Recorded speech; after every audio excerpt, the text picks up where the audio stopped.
ലോകവും സിനിമാ പ്രേമികളും കാത്തിരിക്കുന്ന ഒരു വാർത്ത വരാനുണ്ട്.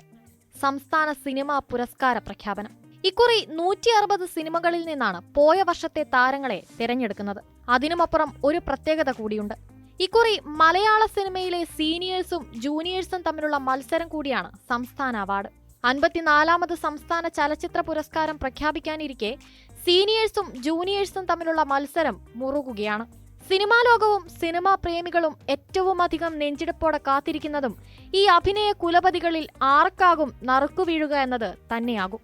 മമ്മൂട്ടി, മോഹൻലാൽ, ഉർവശി, പൃഥ്വിരാജ്, പാർവതി, ടൊവിനോ തോമസ്, ദുൽഖർ സൽമാൻ എന്നീ ഗംഭീര താരനിരയിൽ ആരാകും സുധീർ മിശ്ര അധ്യക്ഷനായ ജൂറിയുടെ ആ ഫൈനൽ തീരുമാനത്തിൽ ഇടം പിടിക്കുക എന്ന് ചോദിച്ചാൽ 7 പേരും അഭിനയിച്ചു ഫലിപ്പിച്ച കഥാപാത്രങ്ങൾക്കെല്ലാം അത്രയധികം ജീവൻ തുടിക്കുന്നതുകൊണ്ട് തന്നെ ഒരു വിജയിയെ തിരഞ്ഞെടുക്കുക എന്നത് ജൂറിക്കും ഒരു ബാലികേറാമല തന്നെയായിരിക്കും. ഒരു ഭാഗത്ത് മമ്മൂട്ടിയും ഉർവശിയും മോഹൻലാലും അടങ്ങിയ അഭിനയത്തിന്റെ തലതൊട്ടപ്പന്മാരെങ്കിൽ മറുവശത്ത് പൃഥ്വിരാജും പാർവതിയും ടോവിനോയും ദുൽഖറും അടങ്ങിയ യുവ താരങ്ങളാണ് മത്സര രംഗത്തുള്ളത്. കാതൽ ദ കോറിലും കണ്ണൂർ സ്ക്വാഡിലും മമ്മൂട്ടി അസാധ്യ പ്രകടനം കാഴ്ചവെച്ചപ്പോൾ ആടുജീവിതത്തിൽ മലയാളികൾ പ്രതീക്ഷിച്ചതിനും അപ്പുറം വലിയൊരു രൂപമാറ്റമായിരുന്നു പൃഥ്വിരാജിനുണ്ടായിരുന്നത്. നേരിലാകട്ടെ കാലങ്ങളായി കേരളം കാത്തിരുന്ന പഴയ ലാലേട്ടന്റെ തിരിച്ചുവരവ് കൂടെയായിരുന്നു. 2018 കേരളം മറക്കാൻ ആഗ്രഹിച്ച ഒരു പ്രളയകാലത്തെ ടൊവിനോ വീണ്ടും മലയാളികളെ ഓർമ്മപ്പെടുത്തി. കാതലിലെ മാത്യു ദേവസി ചിലർക്ക് വെറുമൊരു കഥാപാത്രം മാത്രമായിരുന്നെങ്കിൽ സമൂഹത്തിലെ ഒരു വിഭാഗത്തിന് അതവരുടെ ജീവിതം തന്നെയായിരുന്നു. തിയേറ്ററിൽ നിന്നും നിറകണ്ണുകളോടെ ഇറങ്ങി വന്ന ഒരു പറ്റം മനുഷ്യരെ അന്ന് നമ്മൾ കണ്ടതാണ്. അവരിൽ പലരുടെയും ഉള്ളിൽ ഉറങ്ങിക്കിടക്കുന്ന അല്ലെങ്കിൽ ഇന്നും തുറന്നു കാട്ടാൻ മടിക്കുന്ന ഒരു മാത്യു ദേവസി ഉണ്ടായിരിക്കാം.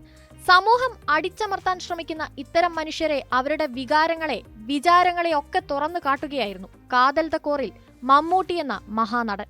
ഒരുപക്ഷെ പലരുടെയും കണ്ണു തുറപ്പിക്കാൻ ഈ സിനിമ ഒരു കാരണമായി മാറിയിരിക്കാമെന്ന കാര്യവും തീർച്ച. നോവലിൽ കേരളം വായിച്ചു തീർത്ത നജീബിനെ അതേപടി ബിഗ് സ്ക്രീനിലും എത്തിക്കുന്നതിൽ പൃഥ്വിരാജും വിജയിച്ചു.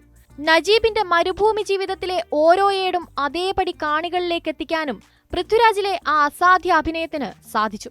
നോവലിൽ മലയാളി വായിച്ച ആ മെലിഞ്ഞൊട്ടിയ ശരീരമുള്ള, മേലുനിറയെ മണ്ണു പുതഞ്ഞ, ജട പിടിച്ച താടിയും മുടിയുമുള്ള, എല്ലാ സ്വപ്നങ്ങളും നശിച്ച നജീബിനെ പൃഥ്വിരാജിലൂടെ യഥാർത്ഥത്തിൽ മലയാളി നേരിട്ട് കാണുകയായിരുന്നു.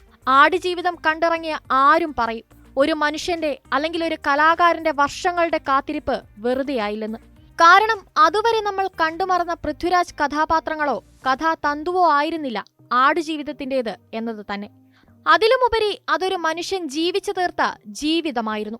കേരളം ഒരിക്കലും ഓർക്കരുതെന്നാഗ്രഹിക്കുന്ന, മനഃപൂർവ്വം മറന്നുകൊണ്ടിരിക്കുന്ന ഒരു മഹാദുരന്തത്തിന്റെ ഓർമ്മപ്പെടുത്തലായിരുന്നു ജൂഡ് ആന്റണി ജോസഫ് സംവിധാനം ചെയ്ത 2018.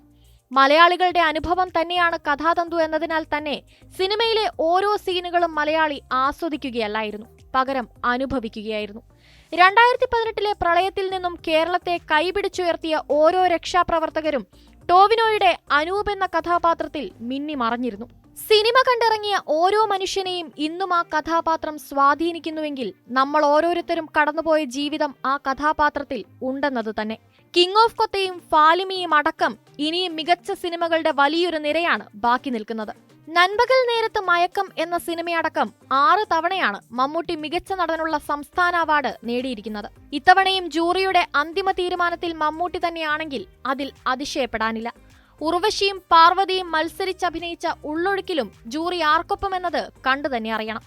മഴവിൽ കാവടി, വർത്തമാനകാലം, തലയണ മന്ത്രം, കടിഞ്ഞൂൽ കല്യാണം, കാക്കത്തൊള്ളായിരം, ഭരതം, മുഖചിത്രം എന്നീ ചിത്രങ്ങളിൽ മികച്ച നടിക്കുള്ള സംസ്ഥാന പുരസ്കാരം സ്വന്തമാക്കിയ ഉർവശി ഇത്തവണ കൂടി അംഗീകാരം സ്വന്തമാക്കിയാൽ അത് 6ാമത്തെ പുരസ്കാര തിളക്കമാകും.